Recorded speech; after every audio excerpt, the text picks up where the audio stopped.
do it, folks. Welcome to Hardcore Enduro, where it's all about getting out and riding the hard stuff. I'm George, the guy behind the bars and the voice behind the mic.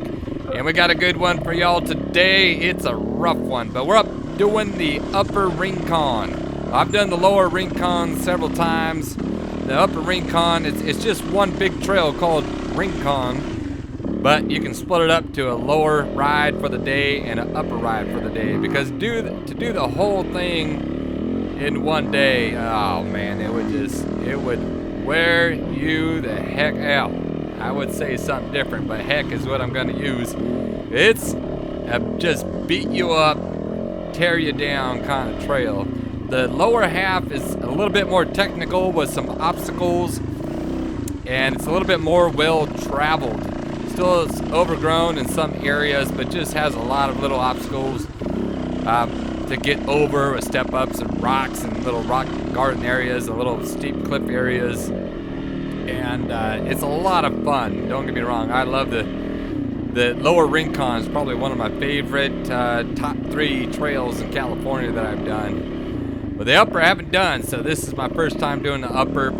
And its round trip was 27 miles. And it gets so overgrown. It's not as well traveled. A lot of guys just do the lower one, and then they come to the upper and they turn off about halfway. There's a creek called Derwood, and they'll turn off and go up the mountainside, which connects up to Kennedy Meadows, which is a big elevation climb there. Probably a lot of rocks going up there, so I would like to try that one out. But I wanted to get this upper Rincon. Now, what it is you launch out of where Sherman Pass Road is. There's 2 campsites. Well, there's one campsite. It's the Rincon campsite, which is by Bush Creek, but it's a very off-road, gnarly road to get through, and you can't bring a rig down there. If you got a trailer of bikes or you want to camp for the night with a rig, you ain't getting down there. So they do have a staging area up here. I'll be passing that Sherman Pass Road just a little bit. Oh, nice little rock obstacle to get through here. Taking a look, rock back a little bit. I'm gonna go up to the right and get my rear tire over that rock. Nicely done. I didn't get a warm up in today, folks. Usually I do my full lock turns, figure 8s. I do my static balance. I do pivot turns and wheelies. And I spend, probably 5 minutes to 10 minutes sometimes getting a good warm up before I ride every time. I try to make that a habit. You gotta practice those moves. You can't just expect to learn on the trail. You gotta practice them on some flat ground, because you're definitely gonna use them in the trail. And hitting that stuff on the trail, it is a little different. Anyways, so we're up past Sherman Pass Road right there. To the left, that would be a staging area. If you did have a trailer for your bike behind your truck or something like that, you could go to that staging area. It's kind of a big flat area. You could park. They got this cattle gate right here, which I don't know why. We're inside the national park ground, and there's no cattle ranches up here. But anyways, there's a gate closed. It's not locked, so you just hook it again once you get through. Remember, folks, if you come up to like private ground where they got a cattle rancher or something like that, make sure you close those gates and keep these trails open for everyone. If you piss off a rancher, they can close it down, and then we're gonna lose a lot of riding. So anyways, I don't know why they have a gate there. It's national park ground, and it should just be open.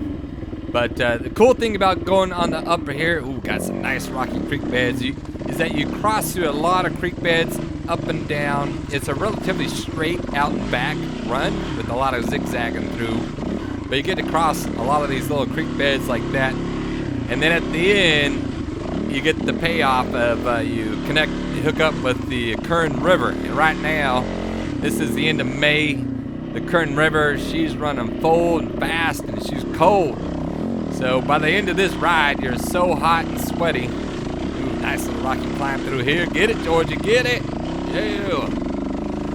That you can't wait to get that river and jump in, which is exactly what I do. I don't even take off my boots or my gear. I just leave everything on, and I just hop right in that river there. And there's a cool little pool that kind of keeps you safe, because that current is going fast. It is definitely not safe, I'd say. But the pool on the side, you'll see at the end of the video, that is a nice little swimming pool you get in. Here's a little kind of a rock waterfalls, just a tiny stream going through there. A little bumpy and rocky.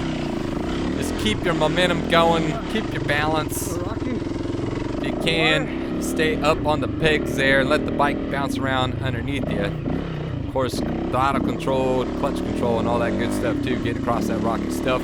You don't want to do what that guy did in Colorado.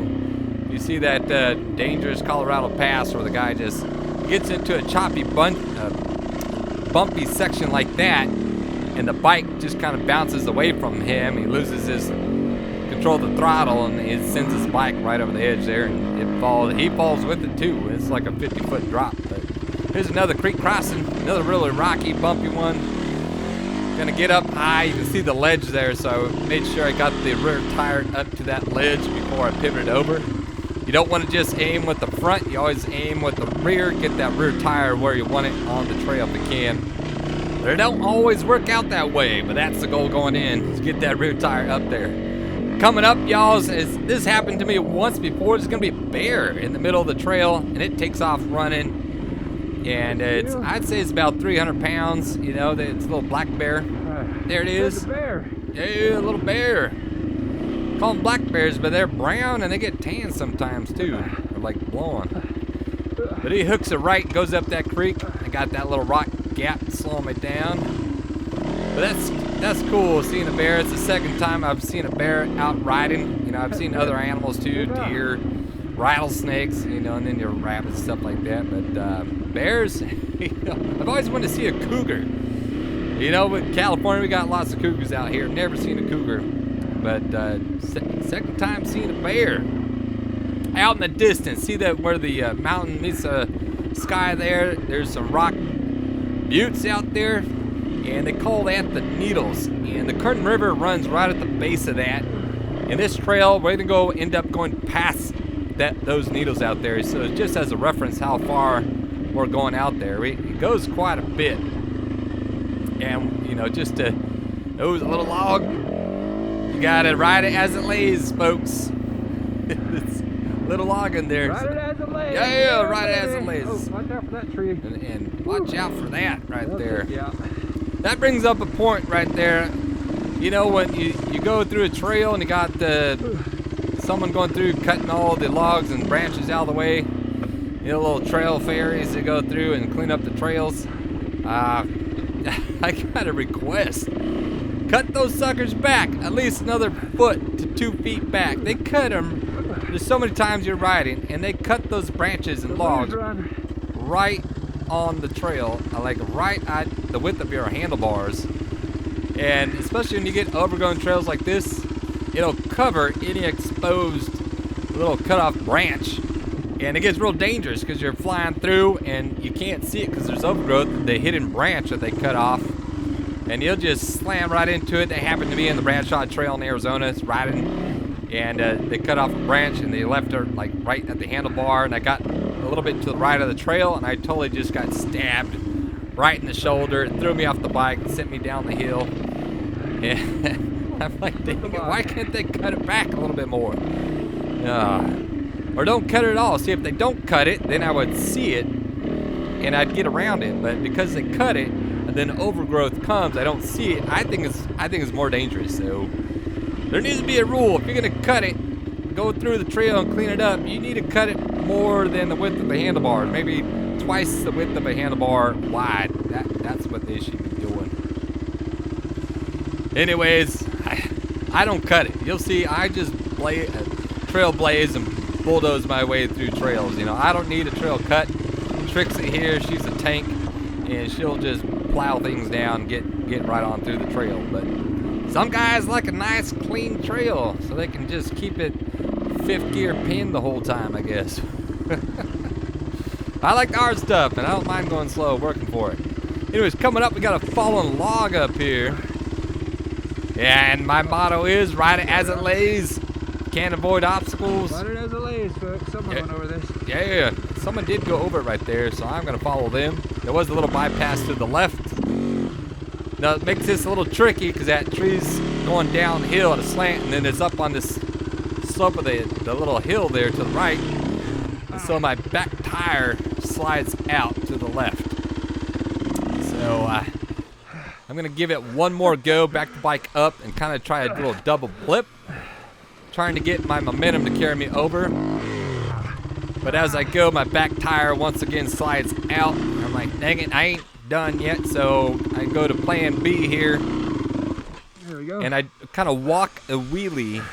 So I walk the bike in, almost full 12 o'clock wheelie, carry the momentum. As soon as it hits that skid plate on the bottom there, I throw it so that that top weight of the bike carries it over the log. And I've done that several times on big logs like that. Just get it in at 12 o'clock, get a little momentum going. As soon as it hits that branch or that log, that top end of the bike carries it over, teeters right on over. So just like that. Logs, you know, never underestimate a log. They can be tricky as hell, especially if they are, you know, have a little slope to them or something like that. You know, full straight on, much easier. Oh, a low branch. Oh, close. Duck and dive, bob and weave. Look, we got some low branches on this trail. Like I said, folks, this trail gets very overgrown. We haven't hit Derwood yet. When we get up to Derwood and it tees off, and you'll see this trail just gets insanely overgrown. Probably the most overgrown trail I've ever ridden, which I think is saying something, because I've ridden some very overgrown stuff, which is fun. You know, these kind of trails are tough. They're not fun. They beat you up, and it keeps people that aren't crazy like me, it keeps them off them. So it keeps these just so rustic, which I like. All right, coming up, we got another kind of a technical spot here. You got to be on the line. There's a big drop off to the right, just a big constant slope. It's decomposed granite, so you got to keep the bike on the line. You can't let that rear tire slough off and get low on you. Right here, it's very steep, and you can see it's just the width of your tire really is the line. You can't get off the line here, and you can't rev out. So if you rev out, yeah, that just drops down, decomposed granite, very soft. So just control your rear wheel spin right there. Control your throttle. Don't let your rear tire spin out there and make that back end drop down, and then you're in a world of hurt trying to push your bike up out of that. Come down, got some switchbacks. You know, whenever you ride, you always take mental notes, especially like an out and back trail. Mental notes of if I go down, how's it gonna be when I come back up? So I always do that. And coming up, there's gonna be a little bit of a rock step down ledge right after, so before the hairpin turn coming up. So I know on my way back up, I'm gonna have this ledge right after that. So here it is, right here. It's gonna drop, step down right there, right after the turn. So I know when I come back up, I'm gonna have to carry speed around that turn, get on that, some throttle there to pop that front end up so I don't get stuck right on the edge of, you know, going around that turn.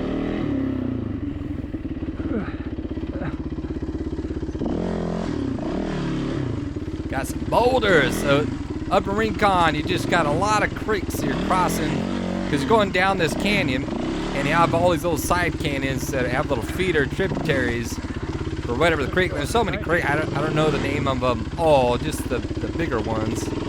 But it's nice having all these creeks. You got a little water right there. Now there's most of them are a little bit more than that, but it's still really cold water. And when you come back, they're all super hot. You can splash around there, cool yourself off, and it just feels really good. So it is nice having all those little water breaks on the way back. Really chunky through here. Instead of going left around that rock, I'm going to sneak into the right on the right side of that. So that just smoothed out, straightened out the bend a little bit. If I went left around that rock, I would have had to make a hard pivot to the right. Just a little bit easier.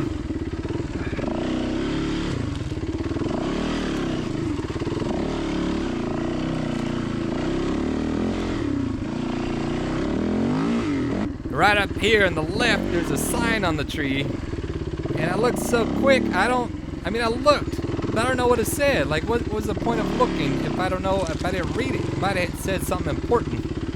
Like, don't go this way. Like, you're gonna die. It's a danger zone. I don't know. But you gotta read the sign there, Georgie. Gosh, dang it. You can't just pass by, not reading. Bob and weave, bob and weave. Tell these bushes, some of them are manzanita too. That stuff there, the bright stuff that's on the left, that was manzanita. Manzanita is tough as hell. Like, it will grab your handlebars. And even these little bushes, I don't know what the hell they are. They're real grabby. And it makes it tough when you're going through. There's several times during the ride here that it just grabbed the handlebar left and right. So you got to go a little bit slower than you'd want to go because you can't risk it just yanking on your handlebar and then you're falling off the bike. All right, got another creek crossing coming up here. The water just feels so good. Now the way out, I didn't stop at these creeks, but on the way back, I'm stopping at every creek, splashing my face, getting some water down my back of my neck, trying to cool myself off. So when I left this morning, it was, I'd say, about mid-50s. But after 6 hours, by the time I got back, it was about mid-80s. It was pretty hot. Little rock face to get up here. Not too hard, just gave it a little bit of gas right up and over. Hey, it was a little bit. Well, the granite's not slippery, but a little bit of dirt on top of the rock there, so that was what it made it. Yeah, I can't talk. That's what made it slippery. Gotta watch out for that dirt on top of granite slabs. I think Rich talks about this all the time. If you can go on a smooth or a rock face instead of down in the rut between the rocks where there's a lot of dirt. You know, a lot of times a rock just has so much more grip than down in the crevices where everyone else is riding, you know, picking up dirt on top of the rock. So if you find some clean granite, you'll get a lot more grip.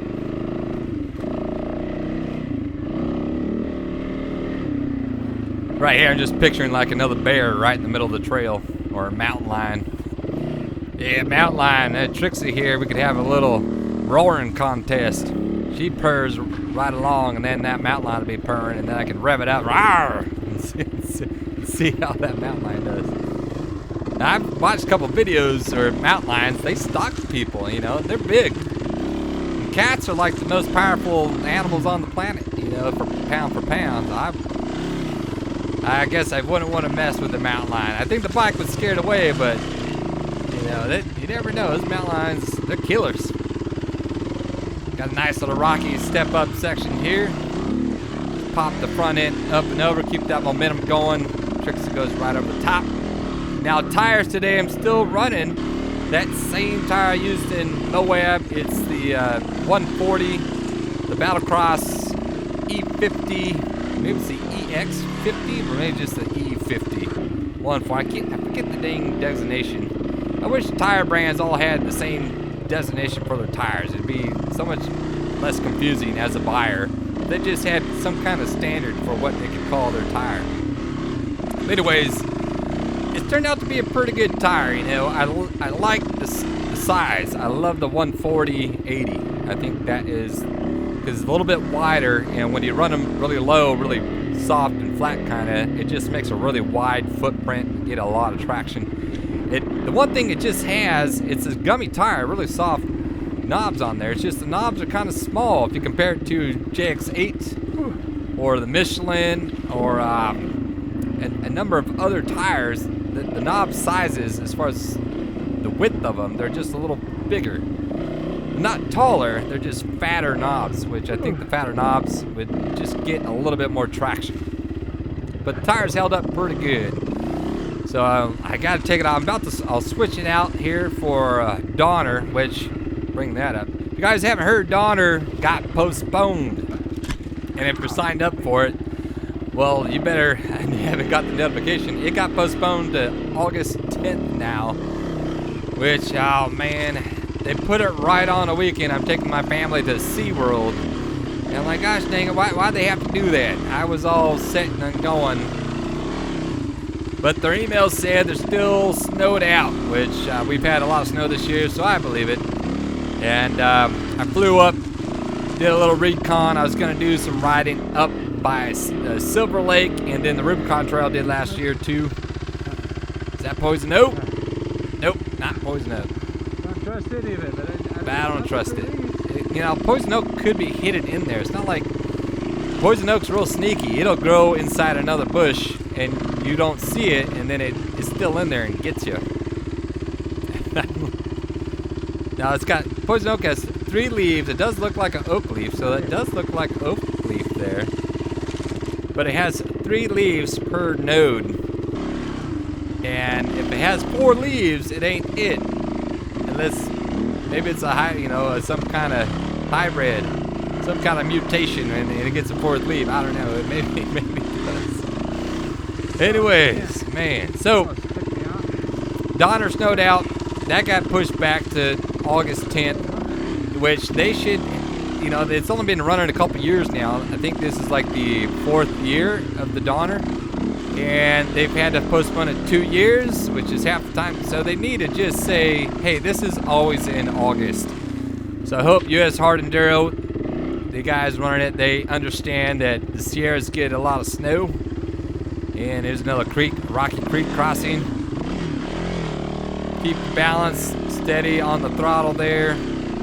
No wheel spin, Trixie climbs right up. But I hope US Hard Enduro doesn't do this next year. No more June rides. Just make it August every time. Because if it's another big snow year, they're going to run into the same problem. Here's a nice kind of big bouldery step down. This was, actually, I went up this a little easier than going down. These rocks are big and kind of snake your way through there.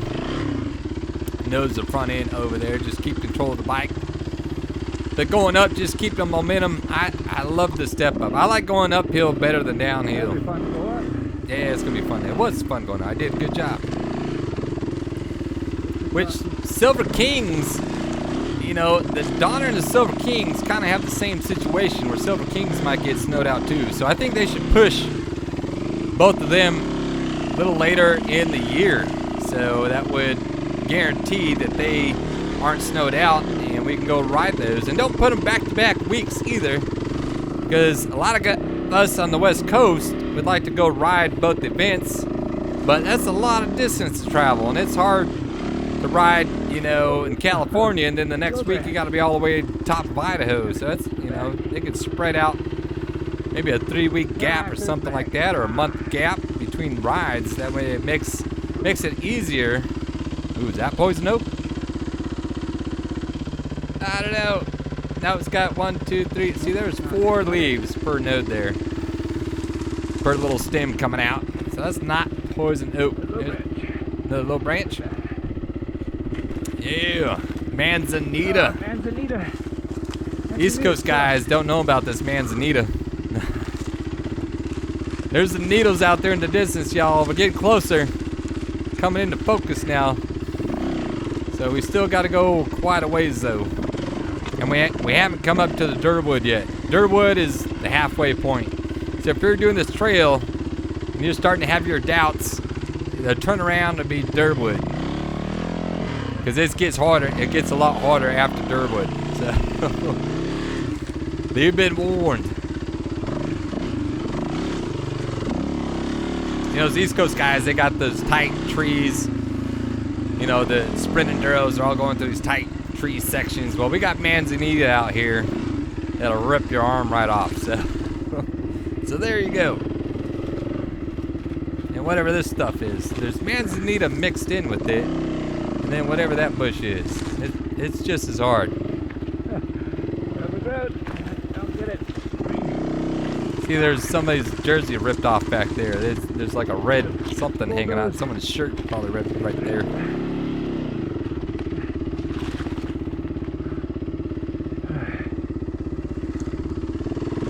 Gotta go slow. Might be something hidden, some hidden branch. Some little trail fairy cut the branch and might rip your arm, stab you right in the throat, hit you in the knee. There was a couple little clearings, so you did have a breather or two every once in a while. Did cut out a lot of the plowing through the bushes here, which Telling you, if you don't like that kind of stuff, this trail ain't for you. This is a goggle down kind of ride. You goggled up here and you're poking out an eyeball. So we're coming up to Derwood Creek. Got a lot of rocks. You know what that means? We've got a creek coming up. Trail goes left. I'm like, I'm just gonna go up, split it, goes straight here. Which maybe I should have just went left. Not too hard, but then I come and I got this weird angle. Now my bike's like downhill and I gotta pop the front end up. All right, well done. Little lip there, just needs a little practice there. Sometimes just like add in a little extra hardness. Got to make it a little bit harder than what the trail calls for. All right, so that's Derwood Creek. And to cross it, you got to go up this slab, drop down to the left. I got out and walked around just to make sure it was doable. And it is. And the water, you know, crossing creeks can be a little intimidating when you don't know the depth. And, you know, especially if it's slippery. I'm out here riding solo. I don't want to flood the bike out. So I'm going to put the front tire in just to check the depth. How deep it is? About half a tire. Not too bad. Not bad. And I know the trail goes through here, so this, you know, bikes are riding, but you never know how rocks shift, especially when the spring melt comes. A lot of water's rushing down, moving stuff. And that far side where the whitewater is, there could be a little deep pool there, so I'm going to go just to the left of the whitewater where I can see the rocks. And I just need to get through it quick. So dip down a little bit, but it tricks you to right on through, didn't slip. Look at that. Nice and cold water though. I'm telling you, the way back, that water just feels so good. You just lay down in it. Nice. There's another little rock face. Just kind of carry the momentum. It's a little short one. So that one you can carry the momentum. You can see I still kind of rebounded. I think I came in a little too hot. I could have came a little bit slower, then gunned it at the last minute to get more of a splatter effect where I'm not just slamming into the face and rebounding. You gotta remember not just slamming in the face with a rock and I get that rebound like I do at the slab at Donner. So here's the split right here. Derwood goes up to the right, which is a big uphill climb, goes all the way to Kennedy Meadows. And the upper Rincon, or just the Rincon, just continues on down this valley.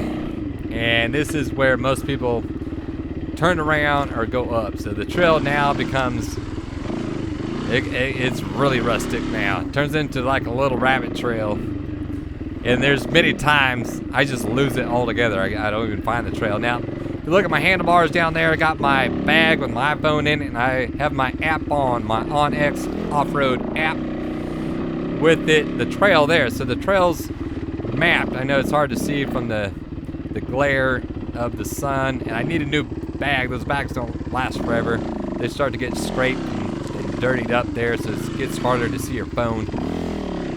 But like right now, like where's it at? It starts getting really overgrown, and this is just nuts. Like there's so much of the trail that is like riding like right now, where it's just overgrown as heck. And you start to doubt. You're like, oh, is this even worth it? And the bushes, everything just beating you up. Ripping my new jersey. Oh, I forgot the man. I got a new jersey. I'm looking at my arm there. I got all my little slogans there. It's like I'm like tatted. My jersey's tatted up. That's what it is. Got riding the hard stuff. Momentum is king. Got weight the pegs on the right arm. And something else. I think a couple other things on there. Which I like that. You know, I use Canvas MX, which you can custom make from the whole thing, the whole jersey. Oh, I'm plowing down. I'm mowing bushes out here. People running after me just gonna have a clear, smooth sailing trail. I'm gonna be third gear pinned the whole time. It'd be no bushes blocking their path. But Canvas MX, pretty good. A little expensive. I mean, it is expensive. It ain't cheap. Pants are $200. Top is about $76. But if you like custom making your own stuff with your own logos, it's, I think, the way to go. I don't know of another site. Software works pretty good. So I'm happy with it. I like having my own look. Now coming up here, I'm gonna have the bike brake on me. I'm gonna bust off my chain guide. I've done that before in Page and Grinding Stone. I did that, but listen, boom, right there. Chain guides out. Ow! But I learned my lesson from Grinding Stone, y'all, so I came prepared. So I'm gonna take off my chain guide, and then my sprocket's all bent up there where it hit. Hit that rock. See where I hit it? Took the sprocket right off.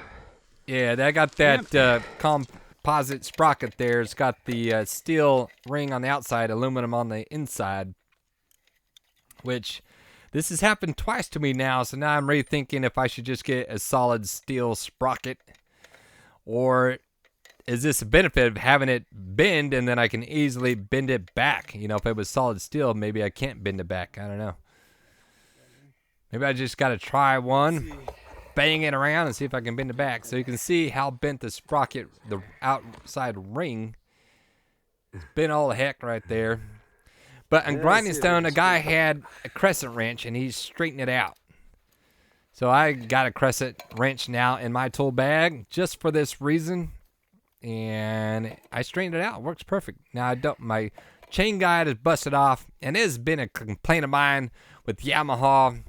It is the weakest point on the bike is how the chain guide, the little bracket that holds on the chain guide, how it's welded onto the swing arm. There you go, nice and straight. So I'm going to put the chain back on and get back to riding. Now, in the beginning, I was a little bit cautious riding, but I kind of forgot about it, and I rode like normal the rest of the ride, and the chain never, popped off. It's fine. There she is, back on, folks.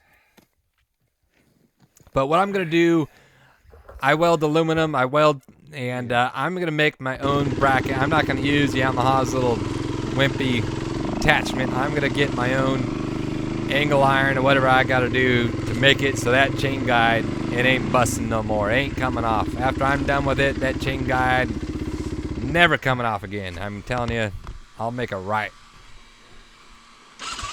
Got to put the goggles down. Almost forgot. I rode Rincon here 2 years ago, I think, and I was riding late in the evening, put my goggles up because I had tinted goggles, and I had a stick just poke me right in my eyeball. I thought it poked out my eyeball. I thought it was gone. I was like, that stick is stuck in my eyeball, and I just lost an eye. But it didn't, and so I learned my lesson. Goggles down. All right, here's a little dip. And I left this in. I wanted to point this out. So a lot of times you got these little dip crossings, little rut creek, a little creek washout crossing. And they're tricky because they're real steep, and you got to carry momentum. Because you saw there, I didn't, and I got stuck. There's a little branch. Boom, hit the head. That's normal. That's usually what happens. I usually always hit my head or my back catches. So that's just normal, crossing low branches there.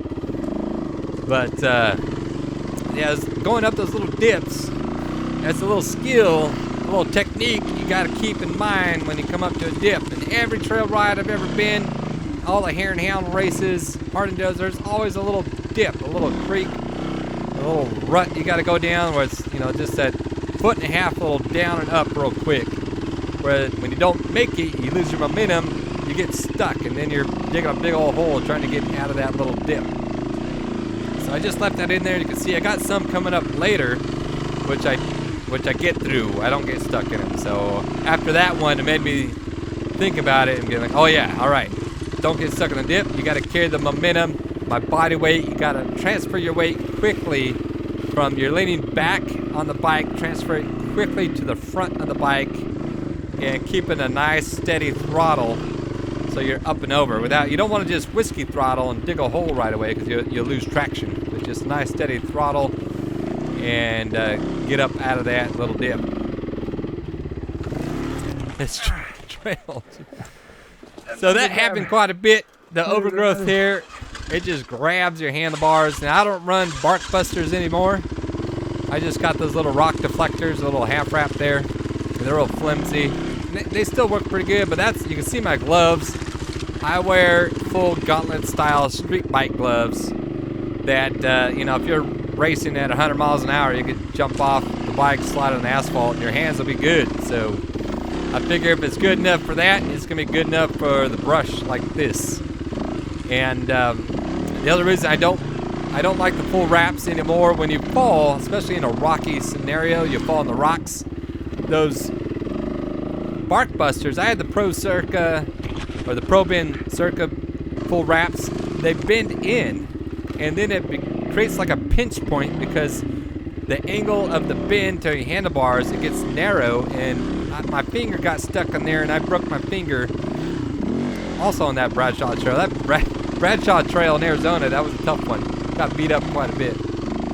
So I wear the full gauntlet gloves. It just adds more protection. Some guys just wear the little flimsy dirt bike gloves. There ain't no protection. You fall, your hands are gonna get tore up. I've seen a lot of guys with bloody knuckles, bloody wrists, because their gloves just ain't doing nothing. All right, look ahead to the left right there. That's the needles. Look how close we are to them now. Remember how far away they were earlier? Now they're right there. Got a little bit of a clearing right here for a breather. As long as I can stay on the trail. Don't get off the trail. You're gonna fall right here, aren't you? That's what I would do. Sometimes when there's no obstacles, you just dump your bike for no reason. That happens. All right, little rest breaks over. Back into the brush with possible poison oak everywhere. I don't know. Little fallen log up and over. Yeah, ride it as it lays. I love it. There's another fallen log. Now the trail goes left right there, but I'm like, all right, I gotta hit this log. I need some log practice. Yeah. The whole key with logs is saving you from having to push your bike. Because when you gotta push your bike, that's when you zap all your strength. So keeping your balance and trying to get that bike to get all the work. Look at that. She just jumps right over that. Good job, Trixie. Proud of you, girl. All right, we're getting down to another little creek here. It's a little tricky one to get across. There's a pool that it's a little bit deep, and it's a big little dip right down into the pool. And I could see the trail, they went straight across and kind of ate their way through that bush, crossed over. And I looked down, I'm like, all right, I'm just gonna drop in this pool and then go downstream a little bit. And there's a little flat spot about 20 feet down yonder, and I'll climb up right there. So I'm gonna do this left turn down into the creek, probably right through all the poison oak. It's just it all looks like poison oak to me now. It all looks the same. Then go 20 feet down, up and over. So that saved quite a bit of effort there of trying to fight. If I tried to just go up and over that dip, I would have been pushing. I would have wasted a lot of energy right there. So that was a good call, Georgie. I'll pat myself on the back. Good job, Georgie. Good job on that one. You know, I like riding the hard stuff, and I definitely I try to hit the hard obstacles, but there's also being smart about situations, and you got to learn when to pick your battles of when you're going to hit a hard obstacle or when you can just shave off a little bit of time and energy. Hard enduros, you'll see that kind of stuff, or people will be hitting the hardest route, which is usually what I do every time. A lot of the amateurs, we always pick the hardest line, and then the pros go through and they try to pick the easiest, most efficient line, you know, and it's just weird. We always think the pros do the most insane stuff, but in their minds, they're doing it the easier way, which often it is the easier way. We don't have the balls to do it and the skill to do what they do.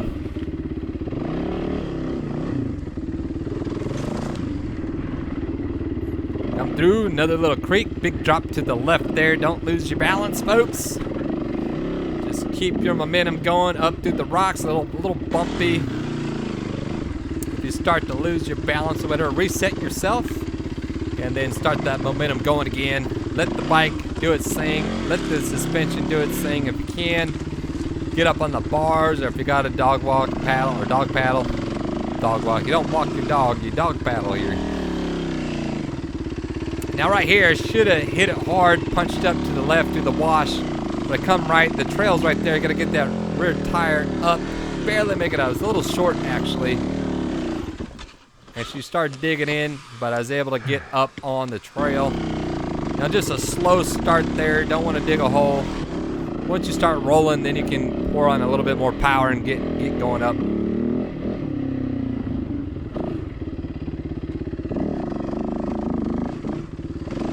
I don't know how I got off the trail, but it reconnected there. Gotta watch out, never underestimate a root, especially a downhill root like that or a fallen branch or tree. Even though they're like 2 inches in diameter, they can still kick your tire out. You know, if they're stiff, they're hard, and your bike, your balance is just off a little bit, you can dump over real easy right there. Coming up, I'm gonna get lost, and this is what, once again, I have a little crumbly tree right there to get it on through. But this is what's so great about having that on X right there in my handlebars. I don't have to have my phone in my bag. I can just look down real quick and see where I'm at.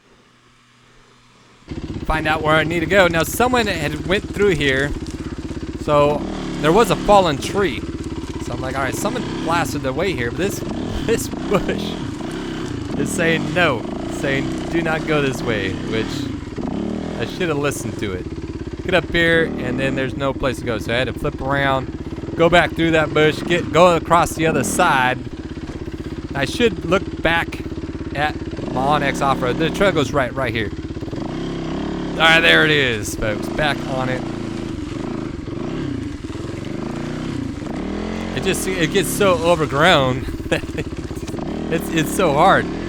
Each little line, each little kind of gap between the bush kind of looks like the trail. And without any fresh tracks or anything, someone's been through here, but it's been a long time, so I'm just kind of guessing on where I need to go, and then I'll connect up the trail. We're back on the trail now. Yeah.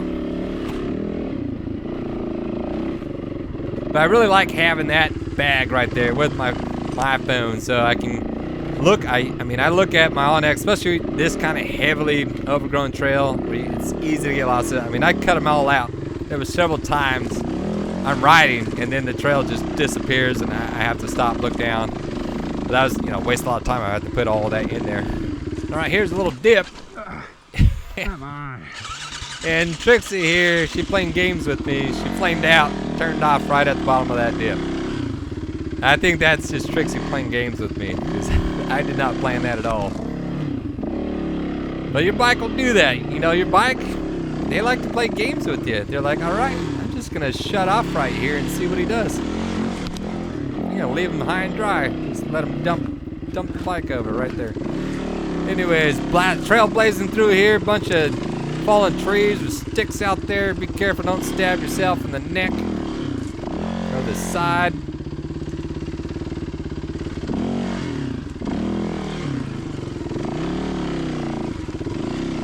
And I'm telling you guys, man, this trail is just making me work. You guys come do this. Be prepared for a battle. The trail keeps telling you no, but you just keep saying yes. So right here's another example. I get lost once again, and I had to look down. I cut that out, but I had to look down at my iPhone. And it's just so convenient having it there, not having to pull it out of my bag every time and waste time pulling it out of the bag. And I keep my extra GoPro batteries in there, and usually I carry some snacks. I got those goo packs that I'll put in there. They're really easy to grab, or any kind of little like power bar, some protein bar, something like that I can put in there. Ooh, that, watch out. Here's a little dip here. Not too bad. Got this fallen log. Look right. Trail goes left though. And there's a little sneaky way. I didn't want to try that log. I guess I could have, but I did go around that one. You can't get them all sometimes. Riding a little sloppy here. That's what it is. I'm a little tired, and I still got a little ways to go. I think we're still a couple miles out from the river. I think we're still 2 miles away from the river at this point, which I'm starting to get the itis, where I'm getting tired, getting hot, getting lost quite a bit. It's just so overgrown. I'm like, where is the trail at? don't even see nothing. All right, there it is, right there. It's just a little squirrel trail. I mean, mice are using this trail. That's how big it is. All right, fallen trees. All right, yeah. Now it's a little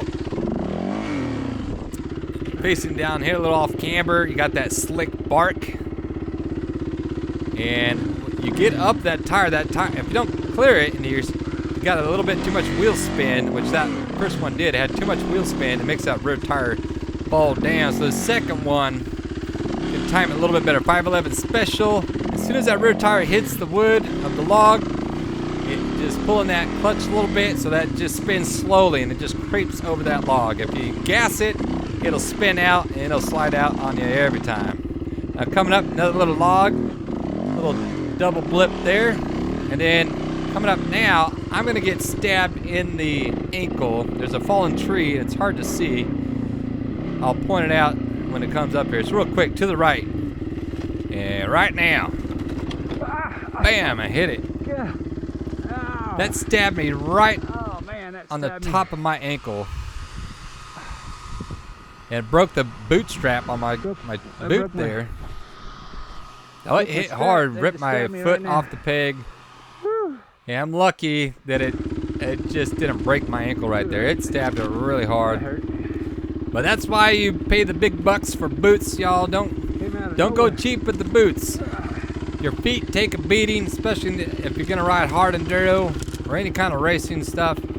You know, spend the extra money. They cost a lot, but I think the protection and quality of the higher end boots is worth it, because if I didn't, I mean, it hurt pretty good, but I'm still riding through. It didn't break my ankle. I mean, that hit hard. All right, here's a dip right here. So now I'm gonna think about this much more than the previous dips. It's a little bit bigger dip too. So we're gonna wait back and then wait forward. It's hard to tell on the GoPro, but that's what I did. Steady on the throttle so I didn't get stuck down in that ditch. And my GoPro got hit down a little bit. Which is a good view. You can just see how nuts and how overgrown this is. I'm having to bulldog my ways through. It's like walking through my bedroom after laundry day. There's laundry all over the floor. You can't even walk anywhere. It's just a mess. Lose the trail a little bit. See, it's off to the right. It's hard to can't even see the trail in this stuff. You're just bulldozing your way through, hoping you're on the trail. Made it on through though. Yeah. Oh, watch out for that one. Side log. Yeah, that log will take you out. You'd try to hop over that. If you came in hot, you'd try to hop over that. If you catch your front, you're nosing over, and if you catch your rear, the rear is getting kicked out. So you just got to go slow over that kind of stuff. This is where going fast trail riding, you got to be careful. Now this fallen tree, this was a hard obstacle. I'm telling you, folks. This was tough. So you got the lower branch there and this upper branch. You got this big gap. I got the tire up there, but you really got to use it like a kicker and kind of jump over it. That's it. It's about a 2-foot space, and then it climbs up too. And you can't. The way I'm doing it right now is impossible, because that rear tire it's really sloped down, and that rear tire is getting zero traction. And I'm just getting myself in a worse spot. I'm like an ant in a little antlion trap. You know, the more I work, the worse it's getting for me. So I get out of here, pivot right, and I come down low underneath the trail, and I'm gonna use this as a kicker. I'm like, all right, I'm just gonna jump over that. Use the bottom, but it's still at a slope. So there I go, come in a little slow. Almost made it. That was so close. If I came in with a little bit more speed, I could have jumped that and I would have got over it, but I didn't. And once again, it was such a battle getting the bike out. And I was so gassed at this point. I wanted to give it one more go, because I thought, if I can get over that, that is so epic. That is a hard obstacle to get over. But I was huffing and puffing so hard. I'm like, man, if there's more stuff like this, maybe I gotta save my energy a little bit. So I do wimp out, go around. It's a little sketchy because you got to go uphill, a little soft. But Trixie climbs, gets on up to the trail there. But if you guys come through, try it out. Try that line. You just need a little bit more speed. You could use that. Oh, wow. That's a clothesline branch right there. Whack! I'm gonna rip you off the bike there. But you could use that lower branch as a kicker, and you could get up over that. So I just tried it once. I think I should have, by probably a second time, I would have got it. But I was so gassed. I was just tired. I'm old, folks. I'm out of shape. Look at that little branch right there kicking me out. I can barely hold on to the bike here. Come on, George. Pull yourself together, man. The river's right up ahead. Probably another mile to go. And we're there. We could get this video over with. Gosh, I keep talking here. Just some of these videos get really long, y'all. My voice gets hoarse, you know, just trying to talk this whole damn time. Get up over this little ridge line here, and then we're going to start into a pretty steep descent. And whenever you ride and you get a big downhill, you got to make sure that you're going to be able to make it uphill. You know, you don't want to get downhill there and then not be able to get back up. So know your skill level when you come riding. And that's why I like keeping as much content in these videos as I can. If you are trying to research where to ride, you know, you can see what you're gonna get yourself into. A lot of exposure right here. You got to be right on the line. Don't lose your balance. Easy on the throttle. Don't want that rear tire dropping down or losing control. Then you're gonna come up here and it's gonna get a little steeper. Got a couple little switchbacks. Pretty steep through here. A couple roots that go across, so I'm taking mental notes as I'm going down to how I'm gonna hit this when I come back up. There's a switchback that goes right, but going straight here looks a little easier. Not too bad. Not too bad. I'll be able to get this. Wasn't like that Barren Ridge Black. If you've seen that downhill Barren Ridge Black, that was like impossible steep. All right, down here to the creek. There's no easy crossing here, and the water's kind of washed out a little drop down. I'm gonna down. I almost go over. I almost nose it over right now. That was as close as you're gonna get of saving your bike. I'm like, I got long legs, y'all. So I'm like, oh, there's a rock out there right in front of my handlebar. Just get your right foot. Don't tip over. I'm like, I'm on that teetering point. That back end is light as a feather. But I'm able to reach my leg out there, get her on down. Now coming up, there's a little bit of a ledge. Don't look like much in the GoPro, but there's a little bit of a ledge. So I'm gonna place that front tire, do a 511 special. Weight back, weight forward, drop the clutch. Timed it right where I didn't have any wheel spin, and Trixie, she just climbed up like a champ right there. Getting a lot better at those, y'all. I mean, you gotta practice those. You use them. If you're gonna ride hard enduro, a trail blade, I don't know, this is just, if you're gonna cut your own brand new trail, you use them, that maneuver so often. And if you wanna really get the breakdown of it, go watch RC Tire Guy, Rich. He breaks all the techniques down so good. But that little move right there, you use it so often. It's such a valuable tool to have in your basket. And the more you use it, the better you get at it. So you'll start using it all the time. And once you get kind of good at it, you'll pick different lines you never would have thought about, because you'll know you'll be able to get over an obstacle. So I just love that I'm at that spot in my riding that I know I have it. I can get it. I don't get it every time, but I know that I don't have to be afraid to try to get over an obstacle, because I just got to use that technique.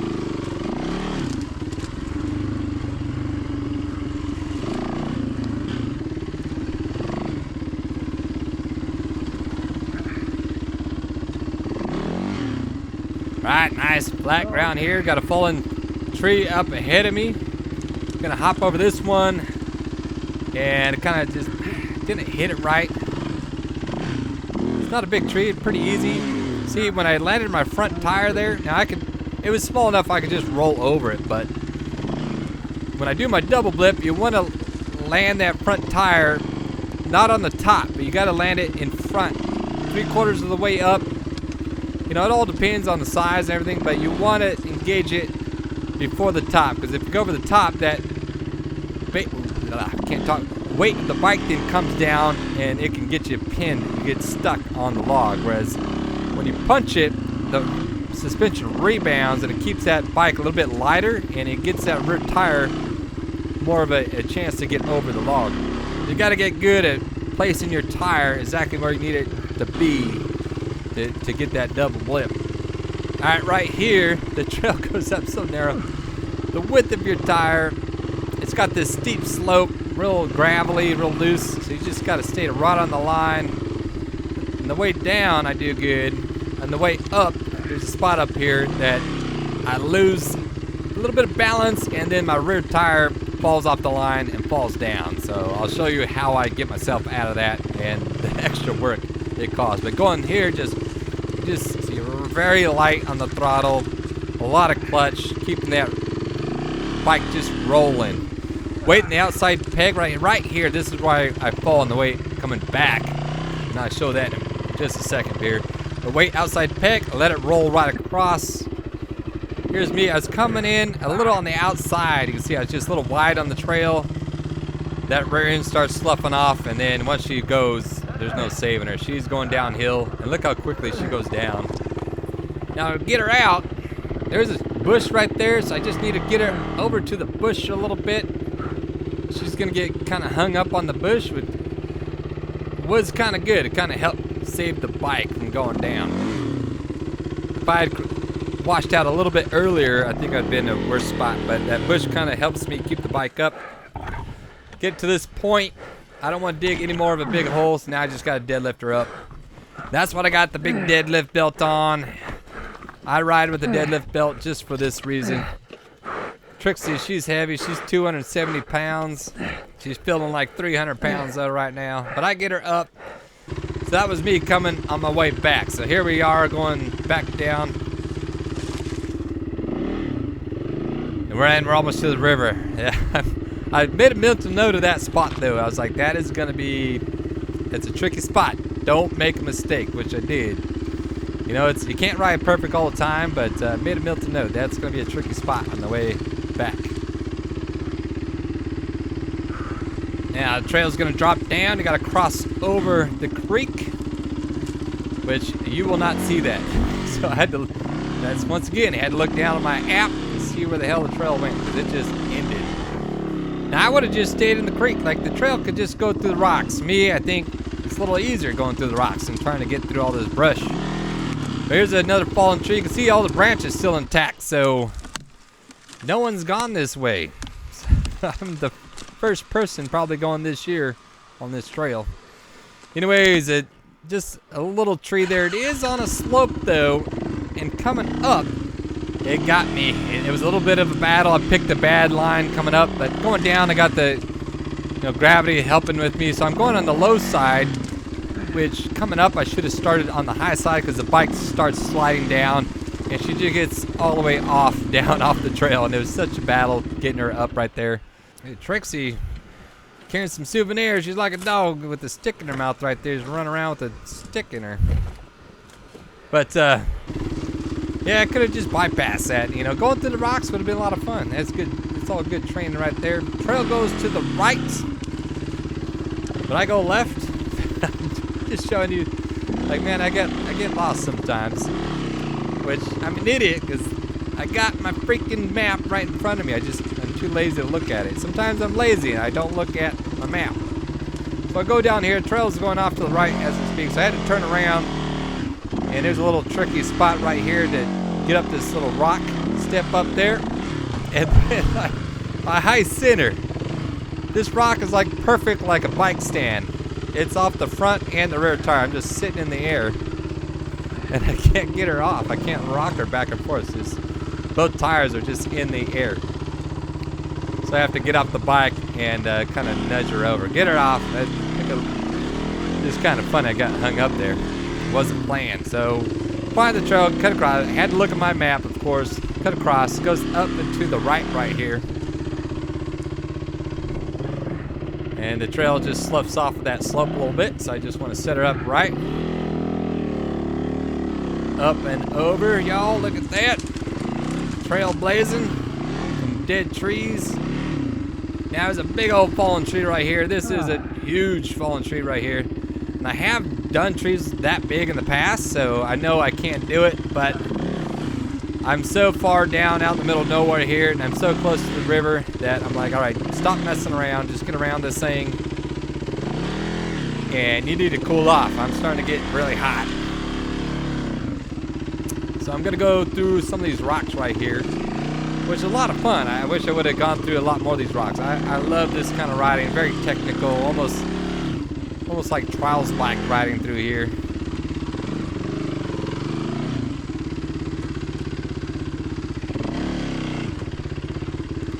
Doing all this to avoid that big fallen tree. So if I just would have went over the tree, I know I could have done it. I've done several trees at the river by my house that are just as big or even bigger than that. And of course, it took me several tries to do a one shot. That would have been tough, but I made a short. You guys seen that short where it was like a giant log? I mean, this thing was massive, and I was able to get up and over that. So I know I'm capable of doing it. I was too chicken. Didn't want to do it. Now I gotta cross over the creek once more, and Trixie's, she's gonna be up to her games again. She's gonna throw me right in the bush right there. Right in the bush. And then flame out.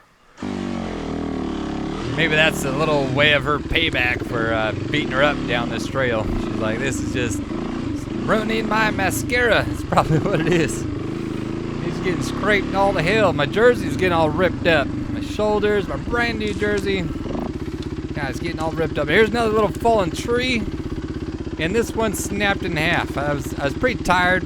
I didn't get a good double flip. I don't know what I was doing here. Come on, Georgie. You're looking like an amateur now. Getting the front tire up. Come on, get her up. Place it right there, kind of the front side. Weight back, weight forward. You can see she went up over good, but then the tree snapped on me right when I was going over it.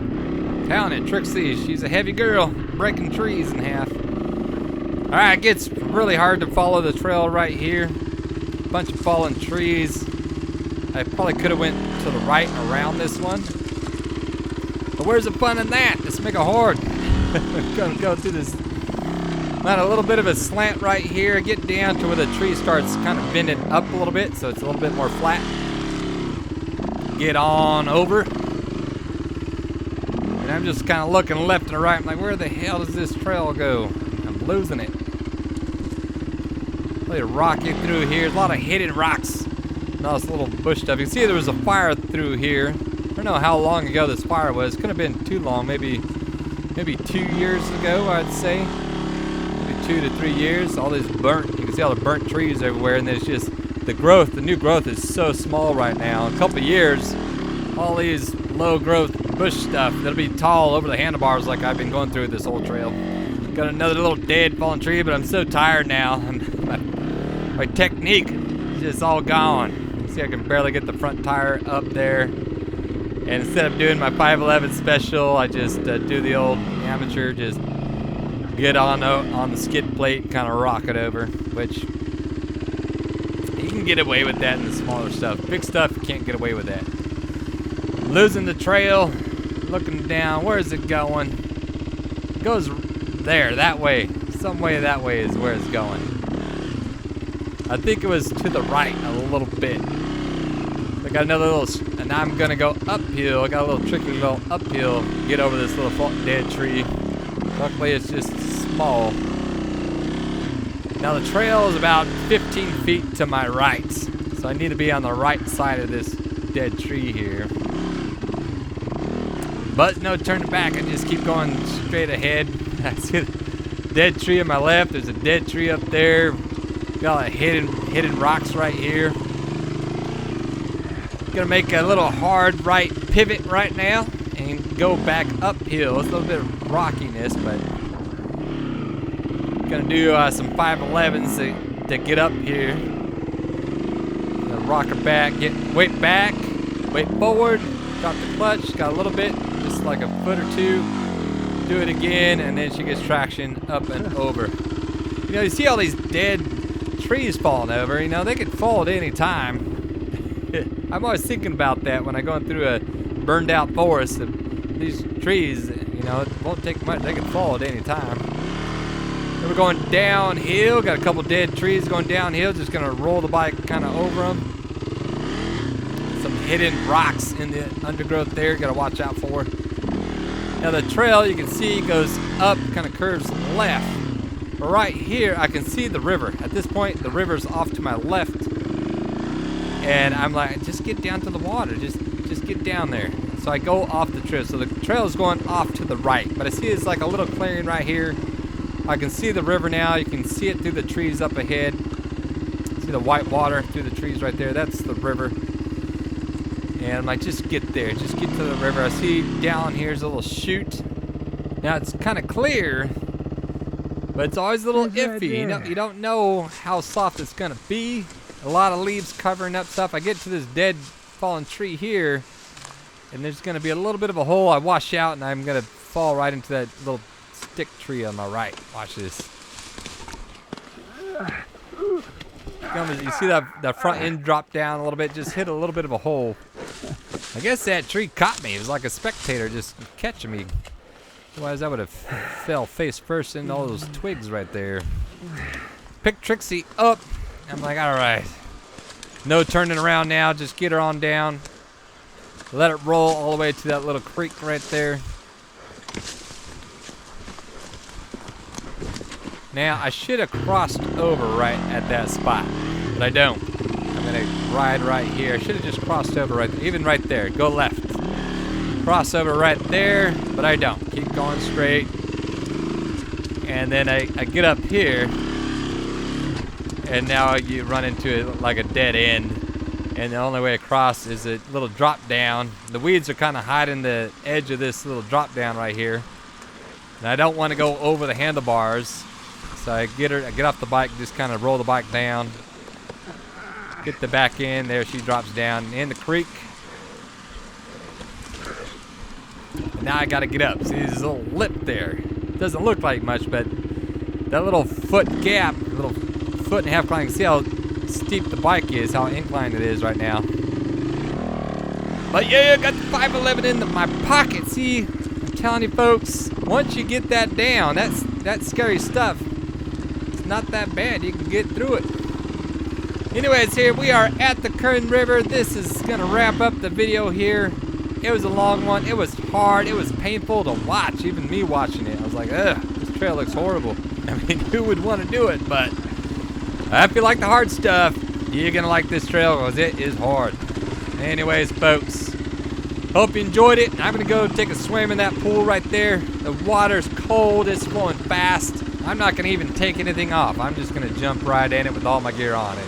Boots and all. I think that water was like under 40 degrees right there. But till the next video comes out, get out, ride, and get some. Ew!